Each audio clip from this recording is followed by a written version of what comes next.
Ladies and gentlemen, good day and welcome to KRBL Limited Q3 FY2024 earnings conference call. As a reminder, all participant lines will be in the listen-only mode and there will be an opportunity for you to ask questions after the presentation concludes. Should you need assistance during this conference call, please signal an operator by pressing star then 0 on your touchtone phone. Please note that this conference is being recorded. I now hand the conference over to Mr. Ashish Jain, Chief Financial Officer of KRBL Limited. Thank you, and over to you, Mr. Jain. Thank you for joining us. Welcome to the Q3 FY24 earnings conference call for analysts and investors of KRBL Limited. Today we have Mr. Anil Kumar Mittal, Chairman and Managing Director, and Mr. Ayush Gupta, Head of the Domestic Division, as key speakers on the call. To kick off the call, Mr. Mittal will provide updates on the business, industry, and our overall strategy besides the export business. Following that, Ayush will delve into the perspectives of our domestic business. Finally, I will present the financial overview of the company for the third quarter and 9 months of current financial year. Once the management has concluded their opening remarks, we will open the floor for an interactive question and answer session. Please note that some of the statements made during this call may contain forward-looking information and actual results may differ from these statements. For more details, you can refer to KRBL's investor presentation, which is available on the stock exchange website and our company website. Now, I would like to invite Anil Ji to share his views. The floor is yours, sir. Good morning to everyone, esteemed investors and analysts. Today I am here to share our performance for the third quarter of the financial year 2024 and provide insights into the broader rice industry both globally and within India. We find ourselves in a period of remarkable resilience and adaptation. Despite the challenges posed by El Nino conditions, global rice production has remained stable at 513.5 million ton, mirroring the output of the previous marketing year. This stability, however, has not insulated us from elevated rice prices, fueled by geopolitical tensions, policy responses from major rice producing nations, and concentration of rice production and exports. Turning our attention to India, our primary market, we observed a slight contraction in Kharif rice production, which is estimated at 106.31 million metric tons, a decrease of 3.4% from the previous year. This has inevitably impacted the rice industry landscape in India, including both basmati and non-basmati segments.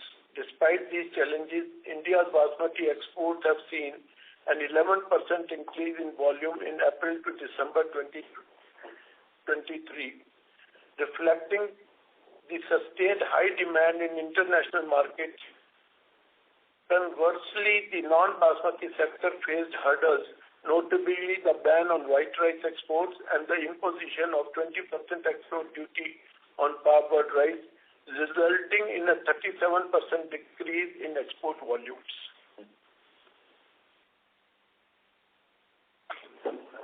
The geopolitical situation affecting the Red Sea route has raised concerns about potential freight increases, order delays, or cancellations.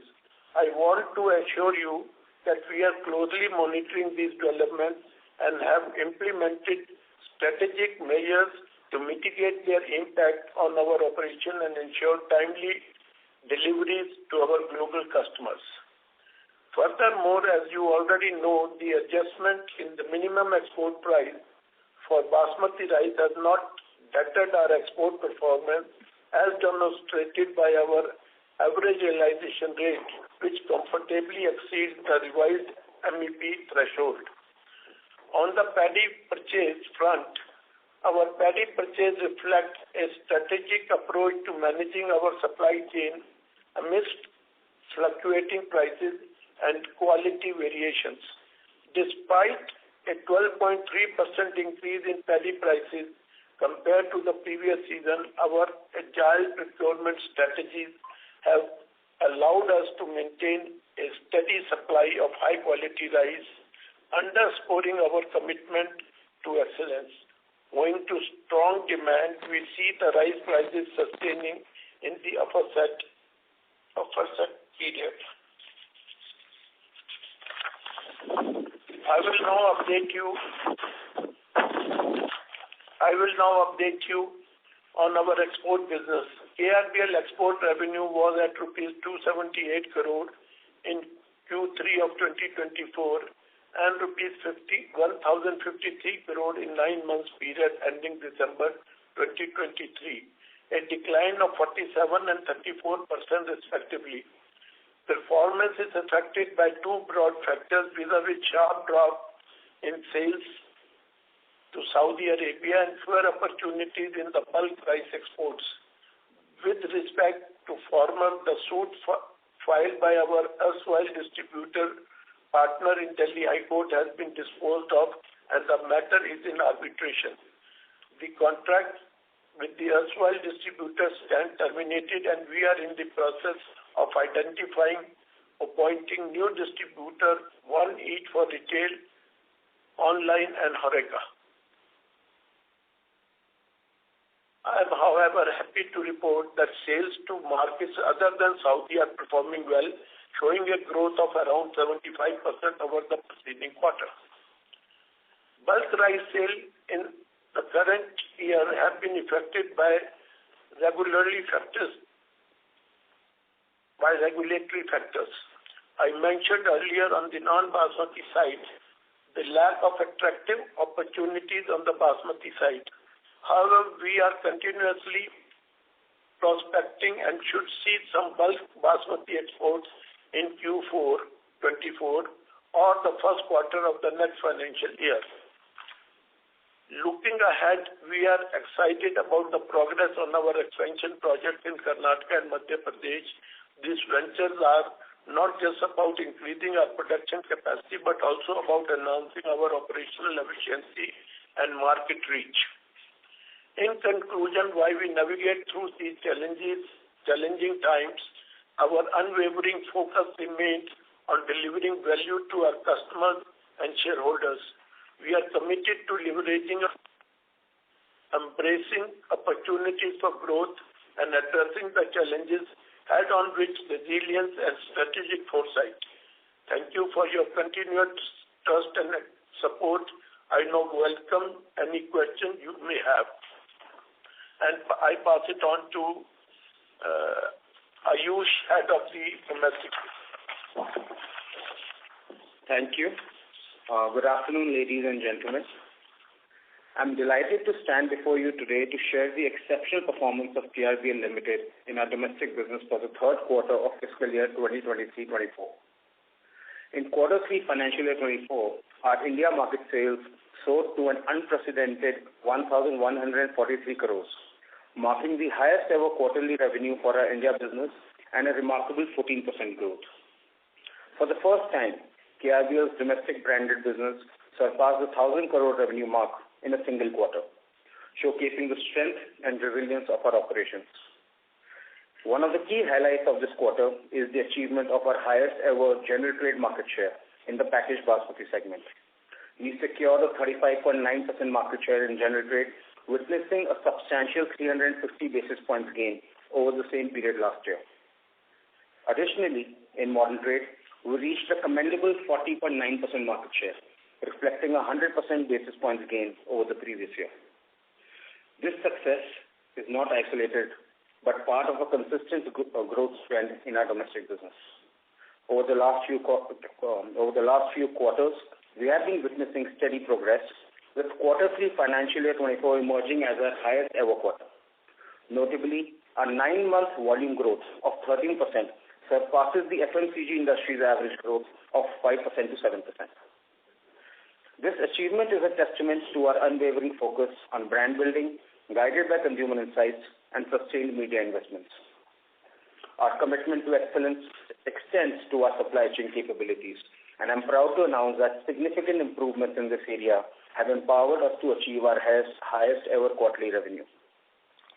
Our numeric distribution in the Indian market experienced an impressive gain of 1,190 basis points, exiting December 2023 over the same period last year. This underscores our efforts to expand distribution channels, not only fueling growth in our existing business, but also laying a robust foundation for a multi-category and multi-brand revenue stream in the near future. The performance of our recently introduced regional rice offerings, Sona Masuri, Kolam, and Govindabhog, have been outstanding. This segment contributed to 6.95% to our overall India revenue in Quarter 3, amounting to 79 crores, reflecting a remarkable 158% growth over the previous year. The branded regional rice business has clocked a 9-month revenue of 165 crores, and we are well on target to breach our estimate of rupees 200 crores for the fiscal year. Our ambition is to achieve 1,000 crore revenue from this segment within the next 5 years. Our foray into the masala segment with the launch of ready-to-cook India Gate Classic Biryani Masala range has been met with strong traction. Available in modern trade stores and e-commerce platforms, these products promise an authentic biryani experience at home with 3 enticing variants: Hyderabadi, Lucknowi, and Kolkata Biryani Masala. While this is an ancillary product launch whose core objective is to fulfill a brand promise through an elevated cooking and consumption experience, it most definitely allows us to enter the rapidly growing 4,000 crore ready-to-cook market, as well as the 30,000 crore branded spices market. As we revel in our current success, we remain forward-looking, actively exploring opportunities to expand into newer categories in the upcoming fiscal year. We are poised to continue our trajectory of growth and innovation. With that, I hand over to Ashish for his commentary on the financial overview. Thank you, Ayush. I will now present financial performance for the quarter and 9-month period ending December 31st, 23. All financial figures discussed are on consolidated basis. For the quarter, our total income stood at 1,465 crores, a decrease of 6% from the corresponding quarter last year. Other income saw a significant increase of 57%, bolstered by mark-to-market investment gains and favorable foreign exchange movements. In our domestic market, excluding power, revenue climbed by 14% to 1,143 crores. This rise is attributable to a 13% year-over-year increase in basmati sales, underpinned by both volume and realization growth. Specifically, domestic basmati volume reached 133,000 MT with a realization of rupees 76,000 per ton. Turning to exports, there was a decrease in Quarter 3 where the revenue was at 278 crores, 47% lower than last year's corresponding quarter. Q3 24 includes 22 crores from bulk rice sale in contrast to 222 crores in the same period last year, partly explaining the significant movement. This reduction, as Anilji had mentioned, in bulk sales is due to limited opportunities in the current fiscal year. Branded rice export in the quarter was at 252 crores as against 295 crores in the corresponding quarter. Moving to the margins, our gross margin for the quarter was at 25%, primarily affected due to increased basmati unit costs and lower exports.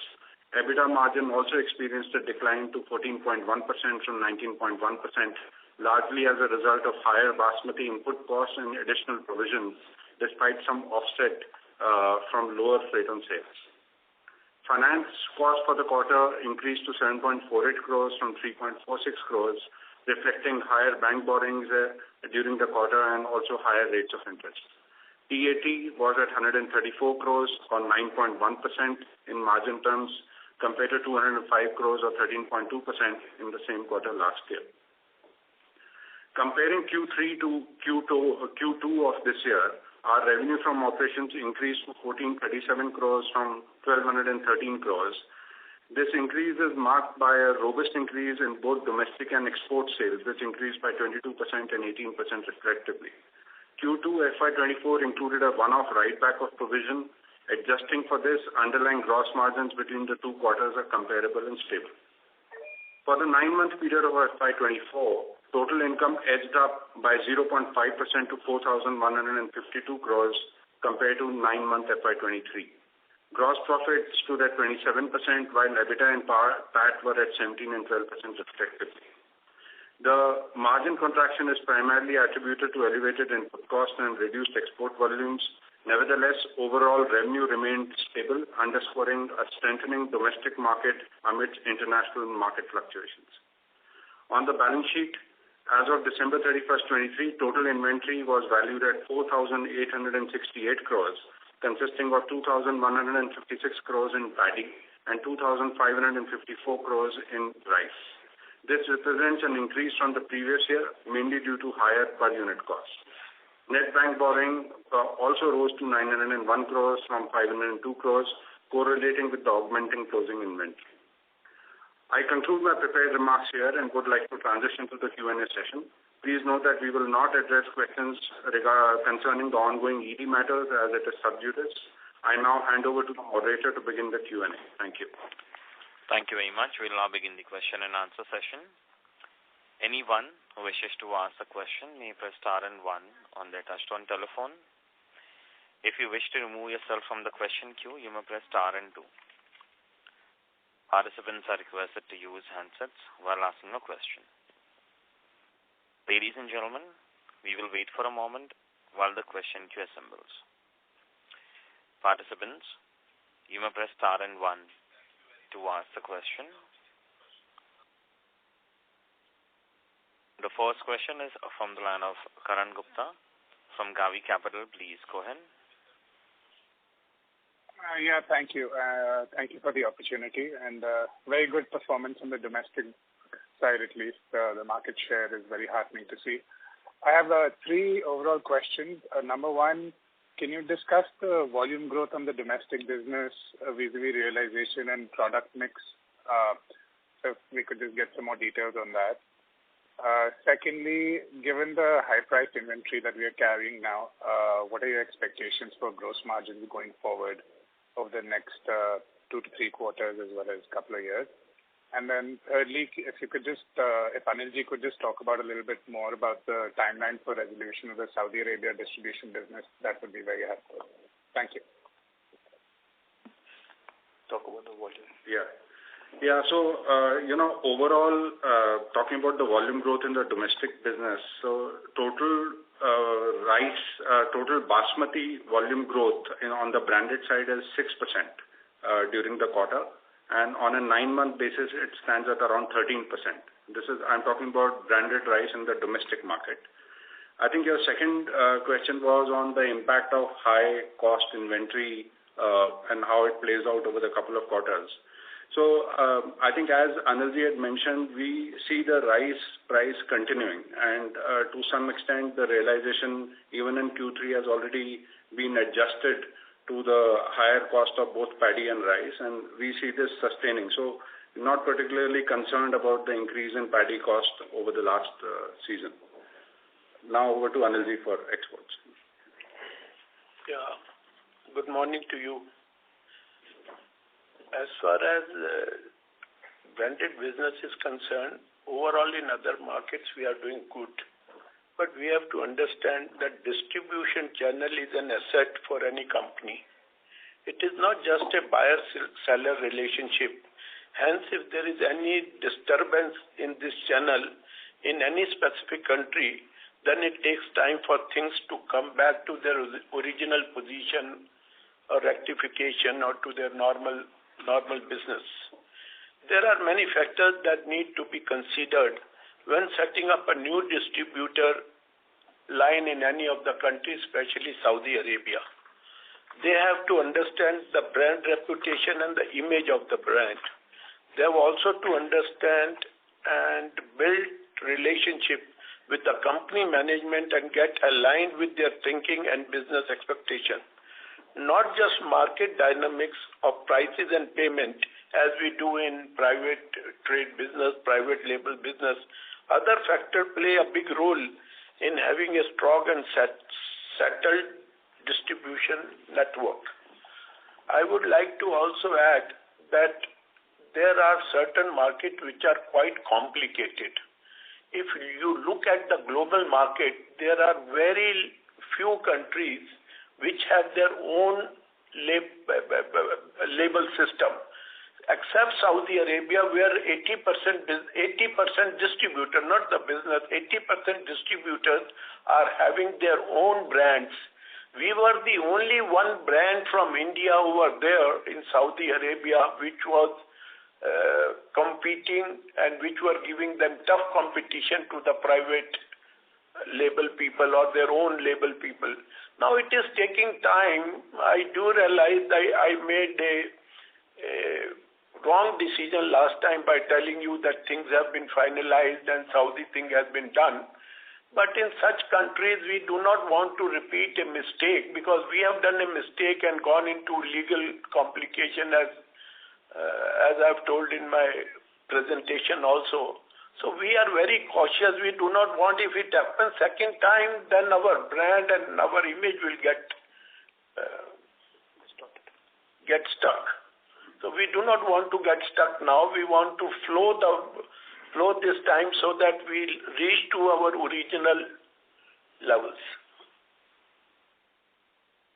Over. Karan, do you have any follow-up question? No, that's it from my side. Thank you very much, sir. Appreciate it. Thank you. A request to all the participants, please stick to 2 questions per participant so the management can address all the questions in the queue. The next question is from the line of Amit Agarwal from Leeway Investments. Please go ahead. Hello. Good morning. Can you hear me? Good morning. Amit, your voice is coming. Yeah, Can you please speak for the handset? Yeah. Hello. I just wanted to know because of the price rise. Have you taken any price rise lately? Sorry to interrupt you. Your voice is coming muffled. Can you please speak for the handset? Hello. Is that okay? Hello. Is that okay? Yes. Yeah, Amit, it's okay. Let me just repeat your question. I think your question was that whether we have taken any price hikes, right? Yeah. All right. I still want to. Yeah, so, looking at the domestic business realizations, quarter over quarter, we've taken a price hike of about 9 to 10%, which is in line with the price hike of cost of goods sold within the company. So, is it fully reflected in the quarter 3, or the result will be more easily seen in the quarter 4? Your voice is not clear. I don't know why it is. It seems that you are muffling the voice. Hello. Is the price rise effect totally there? Sorry to interrupt you. I Hello. request to come back in the question queue and can we reconnect your line? Thank you. The next question is from the line of Himanshu Upadhyay from Bugle Rock Capital. Please go ahead. Yeah, hi. Good afternoon. And good performance on the domestic market. I have a question on our thoughts on sourcing. Okay, we have always stated that the increase of basmati paddy can be transferred to the customers, and profitability or profits can be maintained even if the prices rise, because we are doing aged rice, and that is a scarce commodity. Okay, but if we see this quarter's number, we have stated that we were not able to raise the prices of end product, and hence the profitability, and not just profitability, the absolute profit also fell because of the higher price of the raw material. And what we understand is even in FY24, the price of paddy is even higher than last year. What gives us confidence that we will be able to transfer this higher prices of paddy to the end customer? Or you think it can lead to further erosion in profits for FY25? So some thoughts on that, and because we again have increased the value of inventory what we are owning. Okay, so I'll divide your question into 2 parts. Thank you for the question. As I mentioned earlier, we have taken price increases quarter-on-quarter basis of the commodity prices, and in the domestic market at least the corrections or increases are in the tune of 9 to 10%. However, when we say gross margins have taken a hit because of cost of goods sold, the accounting procedure that we follow is an average of the overall stock that we have in the books. So because our inventory this year has been built up on a higher price, the average cost of goods sold have increased. So overall, hence gross margins have reduced. But within domestic and international market, there are different categories of products that we sell. But cost of goods sold are depleted on an average price itself. No, see, I understand that the percentage reduction can be higher because of the higher raw material prices and again the higher revenues. But what we are seeing is absolute reduction of 20%, okay, in the gross profits from 455 to 363 crores. And even PAT of 205 to 134 crores. So it shows that we have been not able to transfer the prices and what we have also written in the note. So that is the question, okay? Yeah, Amit, I'll try and answer your question. So you're right, there's been an absolute decrease, when you look at gross profit or EBITDA, etc. While, that is less to do with our ability to pass on the price increase, which, like Ayush explained, we've already done. I think that has more to do with the fact that the overall export sales on a quarter-by-quarter basis and even on a 9-month basis are lower. So as the export sales get normalized, it will have an impact in terms of increasing both absolute as well as the margin on both gross margin as well as EBITDA. I hope that explains your question. And are you worried about FY25 because we are seeing that inflation is leading to lower growth for many of the consumer up-trading companies? Can it be a worry that a higher price of inventory may be difficult to put on the customers in near future? And how are you planning to take the price hikes, or what is consumer behavior you are seeing? Let me answer your question. Actually, till the central government election stress is there in the market, when the paddy was coming in the market, the government had no control, nothing to be communicated to the trade. In last 1 month, you will not believe the Ministry of Finance, the Ministry of Agriculture, the Ministry of Commerce, they are all asking to bring down the prices, and we don't want the prices, including basmati, though there is no control of Government of India, neither the procurement, nor there is any MSP or nothing, except minimum export price, that is 950. So these 2 months, the coming 2 months, I mean to say March and April, the prices are going to remain subdued. But we are very much sure, looking to the stock, looking to the demand, the prices are not going to remain the same in April what they are today. And one thing more I would like to add, the export quantums have jumped by about 300 to 400,000 tons from 4.5 to 4.9. Similarly, the Indian consumption has also grown from 300,000 tons to 3.8 million tons. So the consumption is increasing, the demand is increasing. It's a psycho pressure on all the traders, all the buyers, because they are worried if the government take a strict action, the stock limit might not come or something adverse may not happen. So people are orders very cautiously as far as domestic is concerned. And as far as export is concerned, yes, these 2 months are little difficult, but I'm sure that after April the prices will increase because they are correlated with the domestic prices. It is not that only, or they are correlated with the export prices. Okay, and second question was, we have faced challenges in Saudi market for last many years, okay? But that Saudi market is 20% of the total exports of Indian basmati, okay? And the rest 80% is Iraq, US, Yemen, UAE. Why we would have worked out in those markets, and how have those markets done for us, because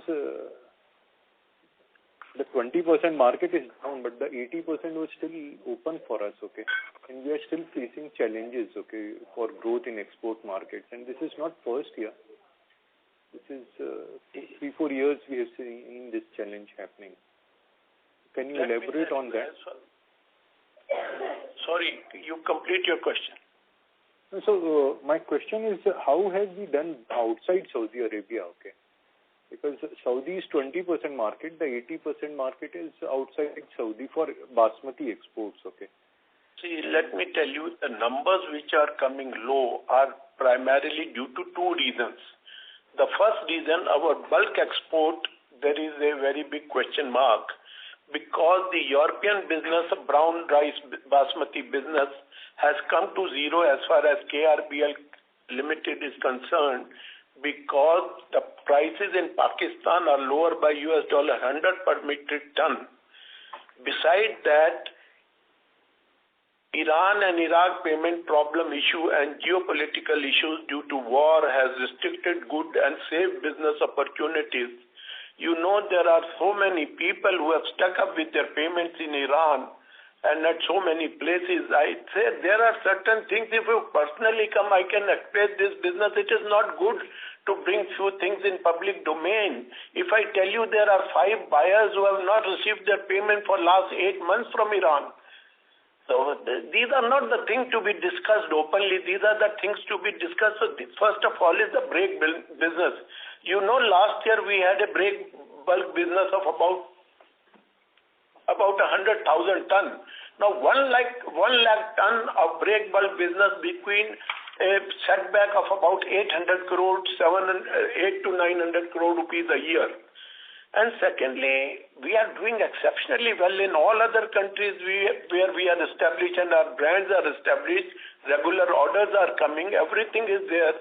The main deficiency in our export turnover is primarily the break bulk and the Saudi business, and I have already briefed you. There's no need of stating you. Now we have realized, maybe sooner or later, that appointing a distributor is not that easy. You go and you see the financial position of the distributor and you say, okay, I make you. There are certain points, there are many factors which is to be determined. I do agree with you, which just now you communicated.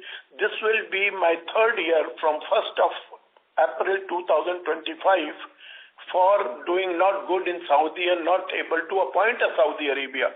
We appointed a distributor in Saudi Arabia 222 and the results are very bad. We are into, luckily we won the legal battle in the High Court and now we are into arbitration, but we do not want to land the same type of problem again and again.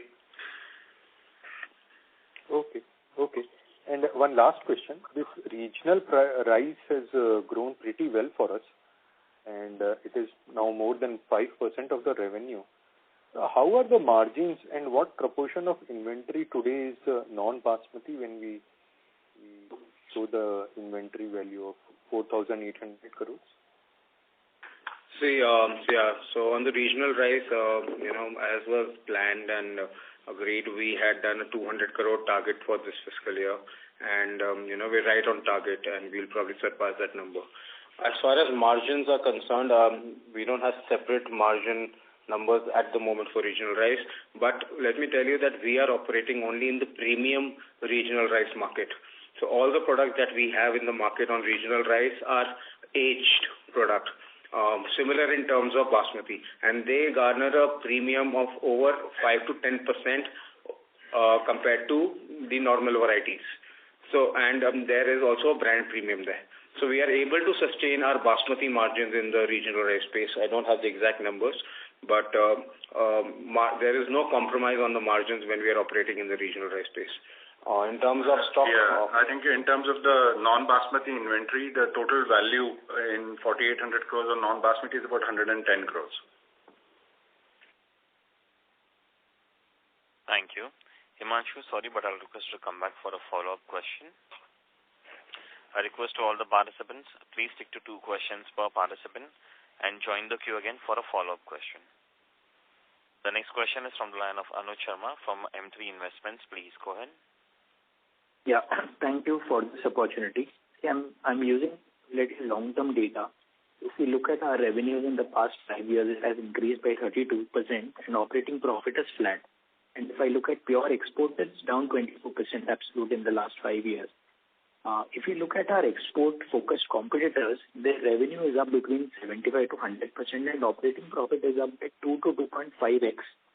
My question is, this loss in export market share seems sticky, and why should we regain this shelf space? Because once you have lost the shelf space, how do you think you can gain it back? That's question number one. As far as the shelf space is concerned, the brand is so strong that in 1922, when we appointed a new distributor, he gave us a commitment to import about 65,000 to 70,000 tons of rice. That was the agreed with him. And in that first quarter of his signing the distributorship, we got an order of about 17,000 tons, and we were so happy that we will soon be able to reach to our original position. But what happened, because of the strength of the brand, it was easy for him to place the material. But what happened, because his own sales team and his own knowledge on rice was so less, that he could not continue the process, and at once given point he came to stand still, rather giving the order 2,000 tons, 4,000 tons, and we landed into legal problems. As far as in Saudi Arabia, if there is a distributor with whom we have a good understanding, I am sure, still people during Ramadan, this is the peak time of sales, everybody is asking everybody, can you get me India Gate? Can you get me India Gate? So position of the brand is quite strong over there till today. There is no damage to the brand as far as brand is concerned. Okay. And secondly, if we look at our margins, despite us holding inventory being a branded... Coming a little muffled. Can you speak through the handset? Yeah. The next question is, if we look at our margins, despite us holding inventory, being a branded plan and exporting to premium markets like Middle East, our margins over the years have been declining, and if we compare the 9-month 24 margins, then our margins are very close to commodity players, right, who buy in spot and sell to private label. Why have we lost this margin advantage? That's my question. Next question. Amit, sorry, I'm not sure if you're referring to the correct data. On a 9-month basis, our EBITDA margin is at 17%, and the PAT margin is at also healthy at 12%. So I think the commodity player profile is very different from this. I think there's probably low single digits is what at least I see in their balance sheets. Yeah, sorry. So if I'm not saying they have closed in, but the gap is significantly reduced. So they are touching 12%, and we are closer to 15% if I remove the other income. So the gap, which used to be 700 to 900 basis points, is now merely 200 basis points, and that's for a player like us, the margin. And this is not 3 months. I'm talking about 9 months data, and over the years, the margin gap has really come down. I tell you, this margin gap which everybody is talking about, the investors have concern on that issue. I'm not denying the fact. It is primarily because exports are coming down. The profit of margin in export are much higher over domestic. Moreover, the export market is 100% head rice, whereas in domestic you have about 40% broken rice and 60% head rice, or 50% broken rice, 50% head rice. Broken rice does not command that premium what head rice commands. So our PAT and our EBITDA coming down, the reason is the day our exports come down by just 200 to 300 crore rupees a month, everything, the total scenario will change. And I don't want to say, because I have told in 2-3 quarters that Saudi is done, this is done. I don't want to make my position fall being the chairman of the company. But the 4th quarter, you will see a remarkable growth in exports. You do not know more than the investor. We are worried. It's our company. We have to ensure to show you good results. So we are trying our level best to ensure that the results come better and we are able to achieve our position. Hello. Yes. Yes, sir. Sorry, I lost you in the last part. All right. And Lastly, sir, the Saudi sales will remain zero till we appoint a new distributor, right? So you are expecting the other regions to do well to compensate, or you think Saudi sales will come back via a different arrangement in next quarter? Tell you, I will see once my export performance become good. It is wrong on any part to talk about a specific buyer or a specific country. No doubt, because 18 to 18% exports are to Saudi Arabia, and we are concerned about it. This quarter, definitely the fourth quarter will be a better quarter as far as Saudi is concerned. But in third quarter, we have shown a remarkable progress in other countries where we were doing good business. We should be doing at least 25-30% more business over the third quarter. All right, sir. I'll come back for more questions. Thanks. Thank you. I request all the participants, please stick to 2 questions per participant. The next question is from the line of Nikhil from SIMPL. Please go ahead. Hello. Hello. Yes, we can hear you. Go ahead. We can hear you. Yeah, I have 2 questions. One is on the market share. We talked about our market share increasing both in the GT channel and the modern trade. If you can just help me understand whom are we gaining market share from? Because if you look at the other listed large players, they are also talking about market share gains. So is it like we are gaining more from private labels or regional brands? Just some sense on both GT and modern trade, our market share gain is through which channels or which players? See, if you look at the domestic landscape, there are broadly just 2 players who hold a significant market share in the market. Rest of the players all fall under the 5 to 6%, under the 5% market share slab. It's rightly portrayed by you that both the players are gaining market share. So a lot of it is coming from regional, local players in the market. But also one thing to note is the speed at which one is gaining market share over the other. So that is I would say something which is more notable, that at what speed we are gaining market share over competition. Because the market is fragmented by only 2 players, and both are putting efforts in terms of distribution and other spaces, there is immense area for expansion. But on what basis market share gains are coming? Is it back of distribution? Is it back of brand equity? Or is it back of pricing? That is something that quality of gain of market share is something to be evaluated, I think, to get a correct picture there. And when we talk about market share, this is the value share, right? Can you talk about what would be our volume share gain? Actually, I don't have that number at the moment with me, but we will be able to share that later after the call. Okay. Second question I had was, if we talk about the shift in the industry and staples, there is this change from loose to branded and from regional brands to larger pan-India brands. If you have to understand over last 5 years, how has this industry shape changed from loose to branded basmati or from regional to branded?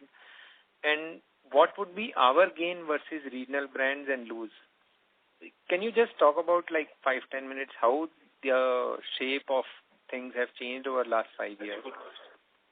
Excellent question. Yeah, so I'll explain you over the last 5 years, India's growth in terms of overall basmati penetration has increased significantly.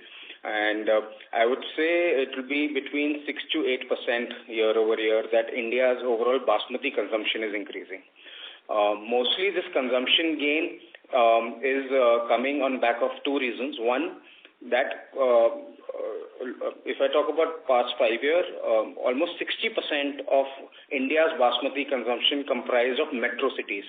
Metro cities, namely 40 lakh population plus towns. 60% of basmati business came from there. However, in the last 5 years, we've seen a drastic shift now, and now only 40% of business comes from these towns. So what has happened in the last 5 years, a lot of penetration of basmati has gone down to tier 1, tier 2 population towns. and that's where consumption increase has been substantial. Because of that, we also see a lot of our distribution efforts being ramped up in Tier 1, Tier 2, and maybe some rural towns of North and West region where Basmati is highly penetrated. So that's one part of what has happened. I lost my thought. Yeah, and on the loose to package bit, yes, packaged Basmati is also leading this growth. One because of newcomers, I would say because a lot of modern trade and e-commerce channels have started contributing significantly to the Basmati rice industry, and these channels are advocates of packaged commodity. So these are catalyzing that shift from loose to packaged. Another notable change which has recently happened is the ruling from FSSAI on 1st of August on purity of Basmati rice. Right, so a lot of Basmati rice which is unbranded or loose is unpure, and government has now put strict rules on adulteration. So I think that is another area which is propelling this change from loose to packaged. See, the tailwinds for the industry for loose to package, I think before this FSSAI, there was also this GST ruling, because of the rate change, and where we were like the price differential between loose and branded will decrease and we should gain. And it's almost like 1.5 year for that. But if we look at our volume trajectory, and we are just along the lines of what the industry is growing. So are these actually helping us to become take away share, or is it just because the larger shift is from loose to branded, and we being the larger player, we are gaining? So are these tailwinds which we talk about do really change the things in the near term, or is it more of a structural 4-5 year things where you believe it will happen? That is one. And last question from me is, can you talk about how's the mix for us changed between mass, premium and economy segment in last 5 years? What it was 5 years back and what it would be today? Okay. As far as your earlier question goes on the shift to loose and packaged, being the category leader and a dominant market share for almost a decade now, I think it is normal course of action that if the category moves from loose to packaged, brands like us will be preferred, in an organic manner. Also, if you see our communication strategy for the last 1.5 years, we are at the forefront of leading this change from loose to packaged. And this is done strategically to ensure that consumers get into the packaged Basmati rice category, and we inherently feel that because our brand equities are so strong, we will be the chosen brand in the market. So definitely market size growth is a good sign for all of us, and yes, we are riding the wave, but I would say that we are not growing at the category pace. We are growing much faster than the category, because you see very aggressive market share gains happening in this last 9 months. 350 basis points in 9 months is a huge market share gain for any brand in the consumer space. In terms of the sub-segment channel mix, I think that's a bit of sensitive information for us, and we won't be able to share it. Sure, I'll come back in the queue. Thank you. Next question is from the line of Amit Doshi from KRBL. Please go ahead. Yeah, thank you. Congrats on the great set of domestic business numbers. With respect to our export market, we were, of course, a very strong player in Saudi, and it's been quite some time that we are not on in the market. So who would be filling our space? And second, you mentioned that, the distributors themselves, 80% of the distributors have their own brands.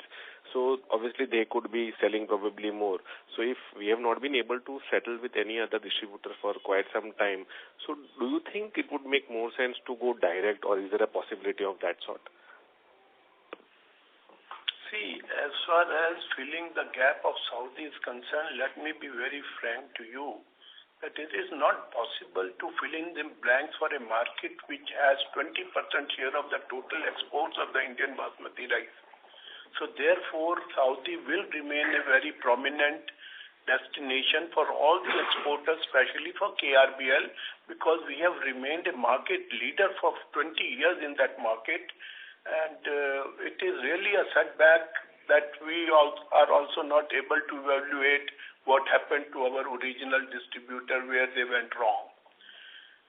Similarly, there are two markets in the world. One is Saudi and other is Iran. Iran has got a market share of about 30%. Not 30%, 25%. 25%. That market is also very important, but that market is 100% for private label. There is no Indian brand available in Iran. Either it is purchased by the government of Iran or it is by the private players over there, and payment has become a big problem.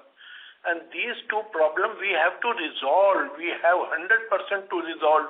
We may started doing, let us say, 100% growth in Middle East, other countries, or we may do fantastically well in USA or Japan or Singapore or Hong Kong or into African continent.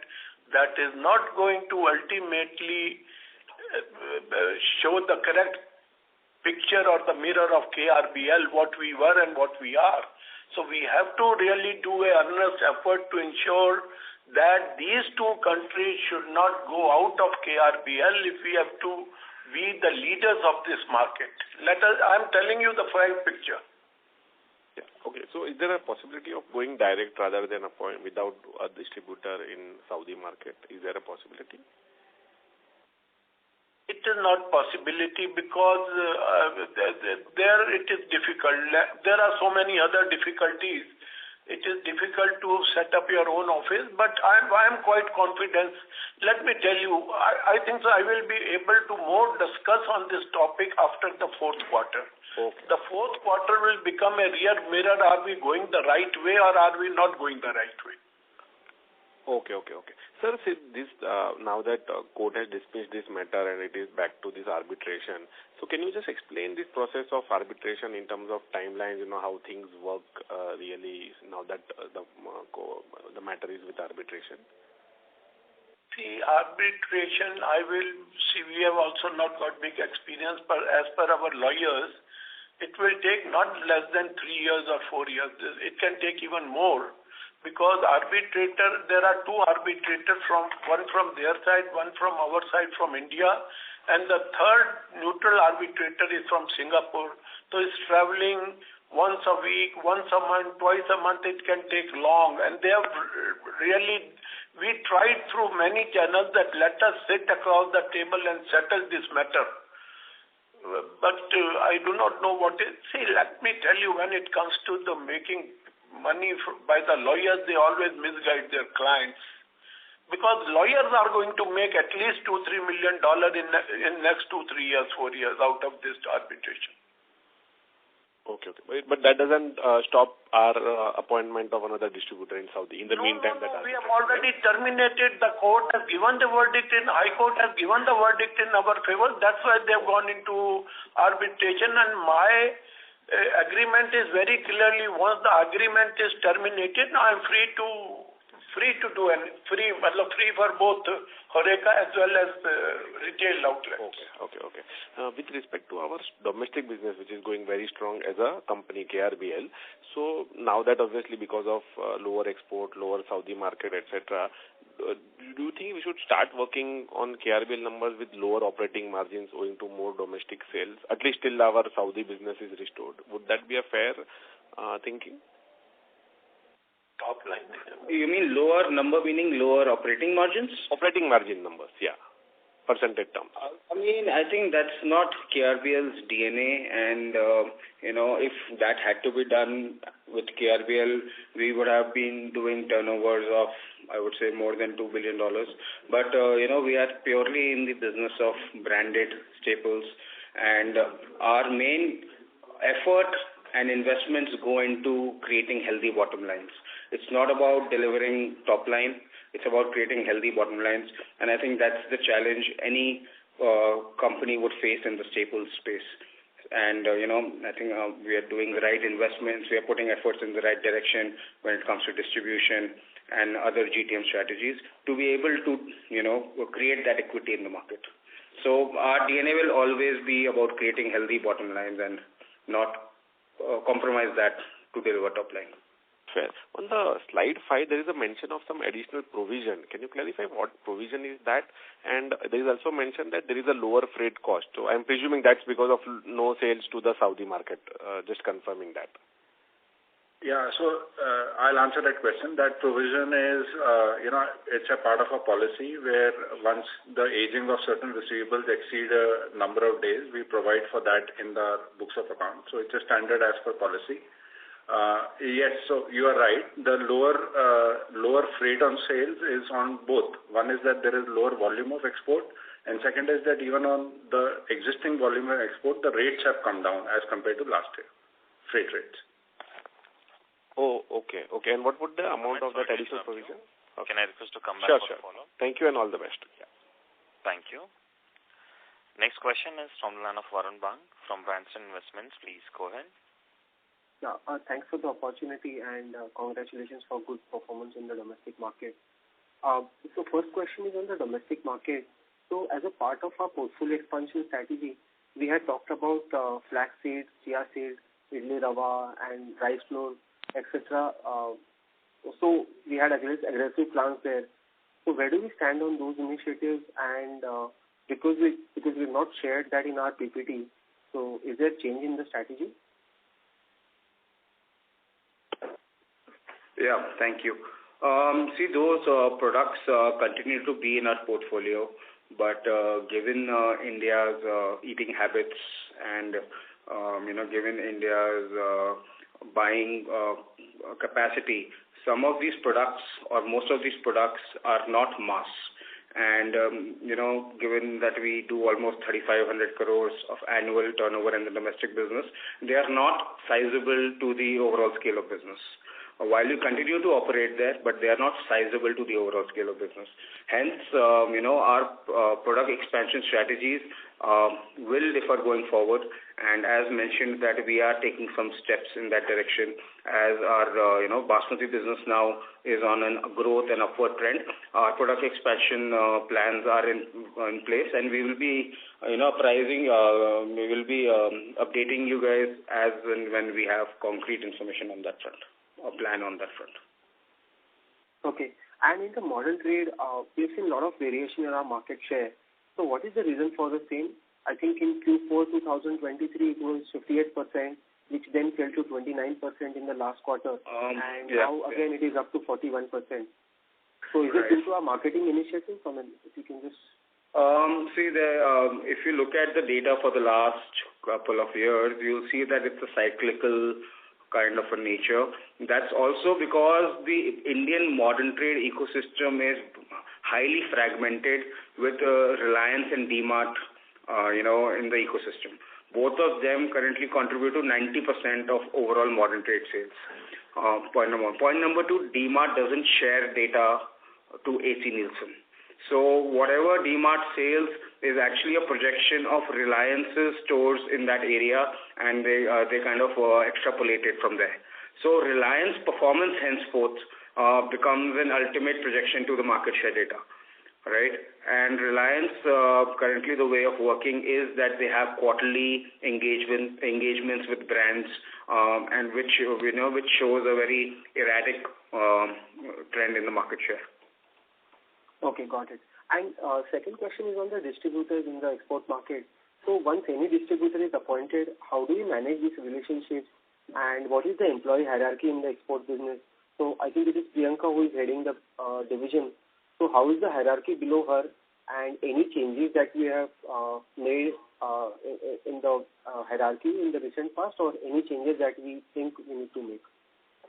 No, it is the same hierarchy. There is no change. One change in last 2-3 years have come that we have appointed our own 1 or 2 people depending upon the size of the business in every country to give the correct feedback to Priyanka how the distributor is working and whether the placement things and everything is going okay and what are the strategies which the company should adopt to improve the sales. Those type of inputs are received from our own man. Otherwise, it is the same hierarchy. He still heads the exports, and we have a head, one vice president or head of and sitting in Dubai, and that is the same for last 10 years, 12 years. It is the same hierarchy.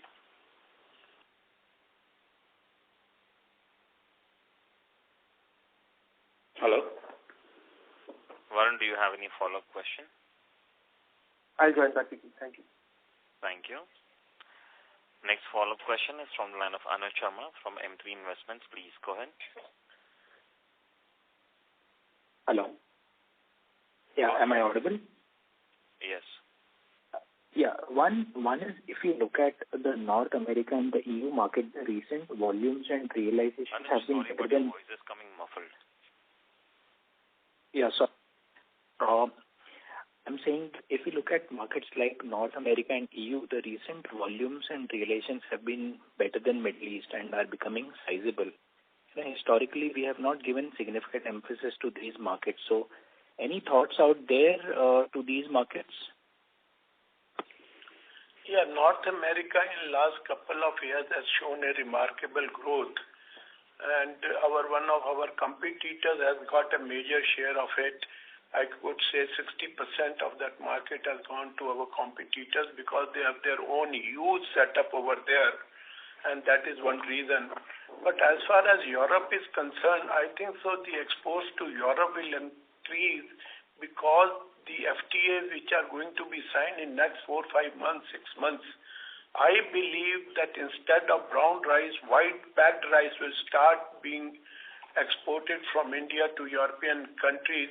And it's a matter of time the day FTAs are signed, the custom duty or the custom abatement which is presently going on in Europe between white and brown rice.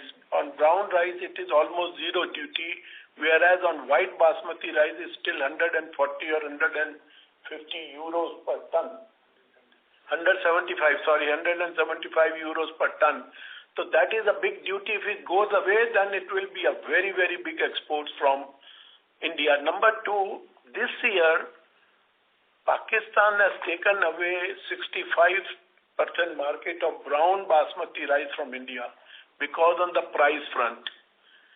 And once this FTA comes in place, then definitely that dent which Pakistan has given this year to India, we will be able to overcome that weakness. All right. And one more question. I'm sorry, I'm digging into the distribution relationship because that's I think the key for us. And I remember we have been very, very careful in selecting a distributor, right, for Saudi also. But the Horeca option is still open. We have not selected for the past 3 years. So my question is, where is the challenge? Are we not aware of the key distributors or the agreement or the terms we are not able to set? What is the real challenge in finding a distributor? And Horeca was never subject to any, but we still haven't been able to set a Horeca distributor there. So what is the challenge? And we deal in multiple countries. It's not a single country, but we have got it right in multiple countries. But in Saudi, we still find it challenging. You come to our office, we will discuss these challenges with you. See, there are certain insider things which cannot be in public domain. You come to the office, we'll explain you about the challenges and the problems we are facing. All right. Thank you so much. Yeah. Thank you. The next follow-up question is from the line of Karan Gupta from Kavi Capital Advisors. Please go ahead. Yeah, thank you again. Anilji's point is very well taken regarding sales versus collection of receivables. Karan, sorry, we are losing your audio. I'm in a bad network. I'll try and join back with you. No, we can hear you now. Okay. I was saying Anilji's point is very well taken regarding top line versus actually collections of receivables. It's quite evident if you look at the international receivables for some of the other players. But what I wanted to ask actually was just longer term on the pricing once if the cost of the raw material goes down over a period of time, given that a lot of our sales are branded, do you foresee reducing prices going forward also if raw materials were to come down, or once price increases are taken, they're sticky for our customers? Yeah, I'll answer that. See, generally what happens in a branded, space is brands show utmost resilience when markets go down. So, when prices go up, we are able to take price increments very comfortably. But when prices go down, generally brands show resilience. So if markets go down by 8-10%, brands generally put down prices by 2-3%. So generally it's a positive scenario for us in that while that trend is going on. Okay, that was it from my side. Thank you. Thank you very much. Ladies and gentlemen, thank you very much for the members of the management. And on behalf of KRBL Limited, we conclude the conference call. Thank you for joining us, and you may now disconnect your lines. Thank you.